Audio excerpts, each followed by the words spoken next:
Variation of ionisation enthalpy in the periodic table. देखिए periodic table में जो ionization enthalpy होती है उसकी वेरिएशंस कैसे होती हैं। सबसे पहले जो आयनाइजेशन एंथैल्पी है वो डिपेंड करती है इलेक्ट्रॉनिक कॉन्फ़िगरेशन पे, ये तो हम जानते ही हैं। अगर हम एक आयनाइजेशन एंथैल्पी और एटॉमिक नंबर जिसको Z से रिप्रेजेंट किया जाता है उसके बीच में एक ग्राफ ड्रॉ करते हैं तो हमारे पास ये कुछ इस तरह का ग्राफ बनेगा। देखिए कैसे रिप्रेजेंट किया जा रहा है। ये जो पॉइंट है ये है हाइड्रोजन का। इसके जब हाइड्रोजन से हीलियम पे जाते हैं तो आयनाइजेशन एंथैल्पी एकदम बढ़ जाती है, आयनाइजेशन एंथैल्पी इंक्रीज हो जाती है क्योंकि हाइड्रोजन से हीलियम, हाइड्रोजन और हीलियम हमारा एक पीरियड है। हीलियम के बाद हम नेक्स्ट पीरियड पे जाते हैं। पीरियोडिक टेबल में टोटल 7 पीरियड्स होते हैं। हीलियम के बाद आता है लिथियम और ये जो पीरियड है नियोन पे खत्म होता है। तो लिथियम से नियोन के बीच में, लिथियम से जब नियोन तक जाते हैं हाइड्रोजन एंथैल्पी फिर इंक्रीज करने लग जाती है। लेकिन जब हम थर्ड पीरियड पे जाते हैं नियोन के बाद हाइड्रोजन एंथैल्पी सडन डिक्रीज कर जाती है सोडियम तक और सोडियम से फिर अर्गन तक इंक्रीज करती है। तो हमारे टोटल पीरियोडिक टेबल में आयनाइजेशन एंथैल्पी इस तरह से ही रहती है। जब पीरियड स्टार्ट होता है आयनाइजेशन एंथैल्पी कम होती है, लेकिन जैसे जैसे लेफ्ट टू राइट रहते हैं आयनाइजेशन एंथैल्पी इंक्रीज होती रहती है।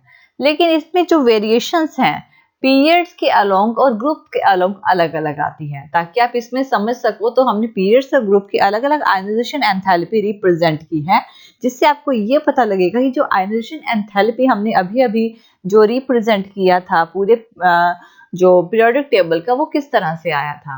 अब देखिए जो वेरिएशन है अगर पीरियड के अलोंग होता है यानी कि लेफ्ट से राइट की तरफ अगर वेरिएशन होता है तो आयनाइजेशन एंथैल्पी क्या होती है, इंक्रीज करती है। ऐसा क्यों होता है?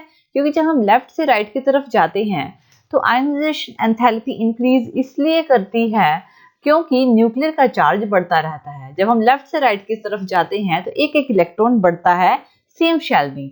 सेम शेल में एक एक इलेक्ट्रॉन बढ़ने से न्यूक्लियर का चार्ज भी 1 यूनिट बढ़ता रहता है और फोर्स ऑफ अट्रैक्शन ज्यादा होती रहती है, इंक्रीज होती है। फोर्स ऑफ इंट्रैक्शन बढ़ने से आयनाइजेशन एंथैल्पी यानी कि उसके आउटर मोस्ट शेल में से इलेक्ट्रॉन को निकालना बहुत मुश्किल हो जाता है, जिसकी वजह से आयनाइजेशन एंथैल्पी भी इंक्रीज हो जाती है। तो इसका जो ये अब ये जो टेबल देख रहे हैं, जो हम ये ग्राफ ड्रॉ कर रहे हैं आयनाइजेशन एंथैल्पी और एटॉमिक नंबर के अकॉर्डिंग कर रहे हैं, एक पीरियड के अकॉर्डिंग। ये जो पीरियड लिया है हमने lithium, beryllium, boron, carbon, nitrogen, oxygen, fluorine और नियोन तक का लिया है। अब लिथियम की आयनाइजेशन एंथैल्पी 520 होती है, बेरिलियम की 899, बोरोन की 801, कार्बन की 1086, नाइट्रोजन की 1402, 1402 भी कह सकते हैं। नेक्स्ट ऑक्सीजन की 1314 यानी 1314, फ्लोरीन की 1681 एंड नियोन की 2080 होती है। अब ये जो आयनाइजेशन एंथैल्पी है ये कैसे आई? अगर हम ये कह रहे हैं कि लेफ्ट से राइट की तरफ अगर हम जाते हैं तो आयनाइजेशन एंथैल्पी इंक्रीज होती है, लेकिन ये जब बेरिलियम से बोरोन की तरफ जा रहा है तो इंक्रीज होने की बजाय ये कम क्यों हो गई? नाइट्रोजन से ऑक्सीजन की तरफ जा रहा है तो ये इंक्रीज होने की बजाय डिक्रीज क्यों हो गई? देखिए इसका एक रीजन है। चलिए स्टार्ट करते हैं इस चीज को हम जो एक्सप्लेनेशन में देखते हैं। जब लिथियम की आयनाइजेशन एंथैल्पी सबसे कम है, ठीक है, जब लिथियम से बेरिलियम पे जाते हैं, Be पे जाते हैं तो आयनाइजेशन एंथैल्पी इंक्रीज करेगी। ऑब्वियसली लिथियम जिसका एटॉमिक नंबर है 3 यानी कि कॉन्फ़िगरेशन है 1s2 2s1, जबकि बेरिलियम जिसका एटॉमिक नंबर है 4 कॉन्फ़िगरेशन है 1s2 2s2। अब लिथियम के 2s में सिर्फ एक इलेक्ट्रॉन है जिसको इसको निकालना, उसके आउटर मोस्ट शेल में से निकालना इजी है, इसलिए वजह से इसकी आयनाइजेशन एंथैल्पी कम है। लेकिन बेरिलियम की बात करें, बेरिलियम के आउटर मोस्ट शेल में 2s में 2 ही इलेक्ट्रॉन्स होते हैं यानी कि ये कंप्लीटली फिल्ड है, s ऑर्बिटल फिल्ड है। तो इसका मतलब ये है कि इसकी आयनाइजेशन एंथैल्पी लिथियम के कंपैरिजन में ज्यादा होगी। तो बेरिलियम की आयनाइजेशन एंथैल्पी 899 होती है। लेकिन जब बेरिलियम से बोरोन की तरफ मूव करते हैं तो आयनाइजेशन एंथैल्पी कम क्यों हो जाती है? 899 से 801 क्यों हो जाती है, थोड़ी बढ़ती क्यों नहीं है? इसका एक रीजन है। देखिए, बेरिलियम की जो आयनाइजेशन जो उसकी कॉन्फ़िगरेशन है वो है 1s2 2s2, लेकिन बोरोन की बात करें तो बोरोन का एटॉमिक नंबर 5 है, कॉन्फ़िगरेशन है 1s2 2s2 2p1, यानी p ऑर्बिटल में फिलहाल सिर्फ एक ही इलेक्ट्रॉन है। तो बेरिलियम क्या है, अभी स्टेबल है, यानी कि फिल्ड है, अपने इसके ऑर्बिटल फिल्ड हैं, जिसकी वजह से इसके इलेक्ट्रॉन को निकालना ज्यादा मुश्किल है, जबकि बोरोन के पास उस शेल में एक ही इलेक्ट्रॉन है जिसको निकालना आसान है। इसी वजह से जब बेरिलियम से बोरोन की तरफ जाते हैं तो आयनाइजेशन एंथैल्पी कम हो जाती है। अब क्या यानी कि अगर हम इस ऑर्बिटल में से एक इलेक्ट्रॉन निकालेंगे तो बहुत ज्यादा एनर्जी देनी पड़ेगी, जबकि बोरोन में उससे थोड़ी कम एनर्जी देनी पड़ेगी और वो इलेक्ट्रॉन निकल जाएगा। नेक्स्ट, बोरोन से कार्बन और नाइट्रोजन पे जाते वक्त, क्योंकि p ऑर्बिटल में कार्बन में बेरिलियम में px में एक इलेक्ट्रॉन था, कार्बन में एक और बढ़ गया, आयनाइजेशन एंथैल्पी भी इसके साथ बढ़ेगी। नाइट्रोजन में एक और बढ़ गया तो आयनाइजेशन एंथैल्पी फिर से बढ़ेगी, क्योंकि इसमें क्या है कि जैसे जैसे इलेक्ट्रॉन बढ़ते जाएंगे इसके बाद आयनाइजेशन एंथैल्पी बढ़ जाएगी। लेकिन जब नाइट्रोजन पे आते हैं, नाइट्रोजन पे p की 3 सब शेल्स होती हैं, तीनों में एक इलेक्ट्रॉन होता है, यानी कि अब ये हाफ फिल्ड हो चुके हैं, यानी कि अब ये थोड़े हाफ स्टेबल हैं, हाफ फिल्ड हो चुके हैं। जब नियोन से नाइट्रोजन से ऑक्सीजन की तरफ जाती हैं तो आयनाइजेशन एंथैल्पी फिर से कम हो जाती है। ऐसा क्यों होता है? ऐसा इस वजह से होता है कि नाइट्रोजन अभी हाफ फिल्ड है, तो नाइट्रोजन से जब ऑक्सीजन पे जाती हैं तो ऑक्सीजन में px2 में एक इलेक्ट्रॉन और ऐड हो जाता है।